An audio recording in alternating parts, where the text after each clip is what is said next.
throw this out there. This is something that's been bothering me lately. You know, the Italians were pretty instrumental, pun not intended, in establishing a lot of the customs of classical music. And so for historical reasons, quite a lot of performance directions in musical scores are Italian words.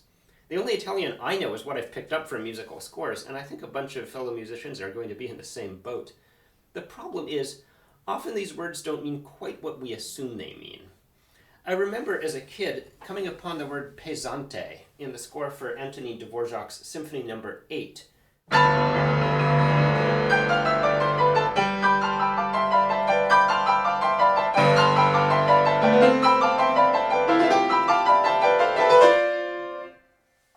And I remember thinking to myself, peasant?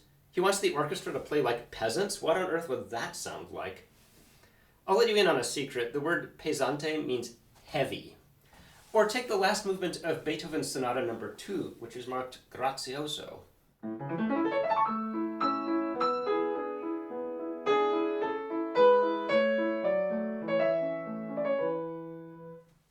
Grazioso means graceful, but for the longest time I assumed it meant like cattle grazing. I figured this music was supposed to depict idyllic farmland, like in the Pastoral Symphony. I was 10 years old, okay? Cut me some slack. But what I really want to talk about today are the two most common tempo markings, adagio and allegro. It's generally assumed in the musical world that adagio means slow and allegro means fast.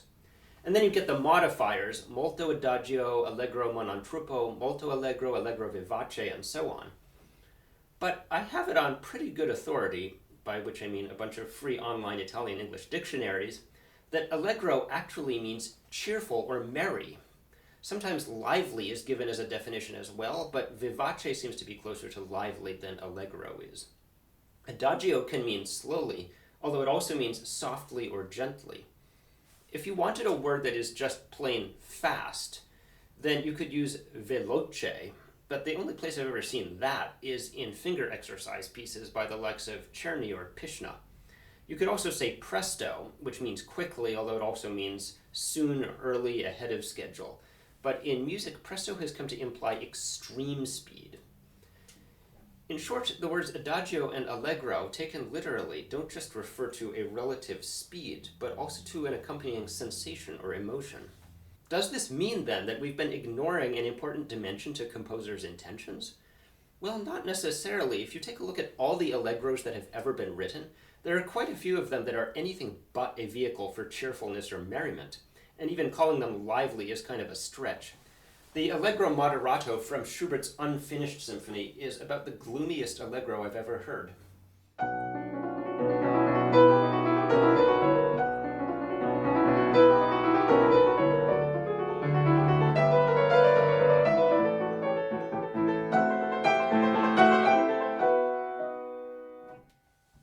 If you go back to Bach, he rarely used tempo markings, and when he did, it was usually pretty basic. Adagio, allegro, sometimes a presto here and there. But from a quick survey of his explicitly marked allegro movements, all of them are either cheerful or lend themselves well to being played cheerfully, even the minor key ones.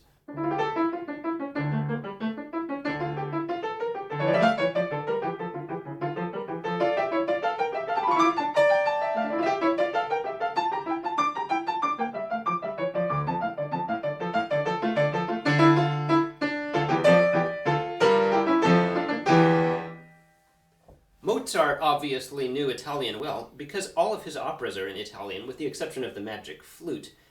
However, with Mozart you start to get some tragic allegros, such as this one.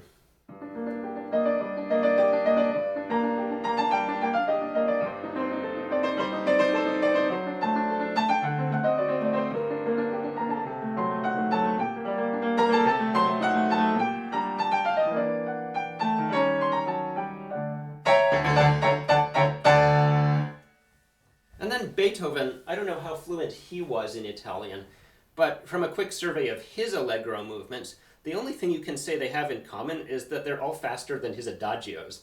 I don't see how you could play this cheerfully or merrily.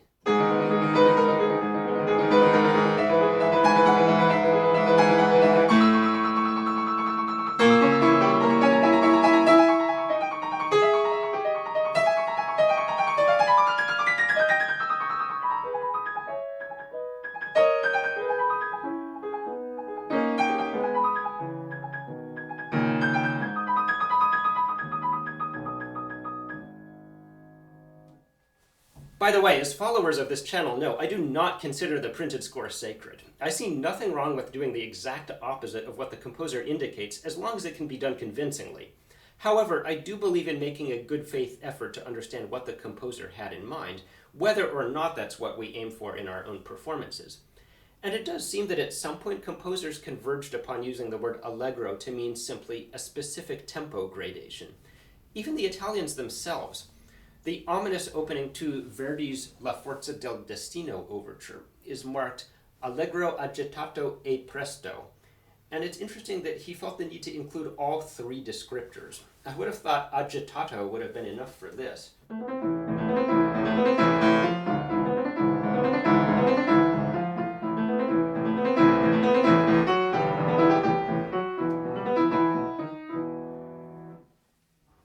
Well, from a practical standpoint, usage does determine meaning.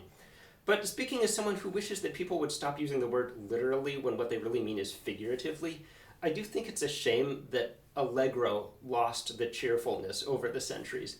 Any of you agree or disagree? I'd love to know in the comments. As a treat for those of you who made it all the way through this linguistic rant, here's an excerpt of a movement marked cheerful from the Pathetic Sonata.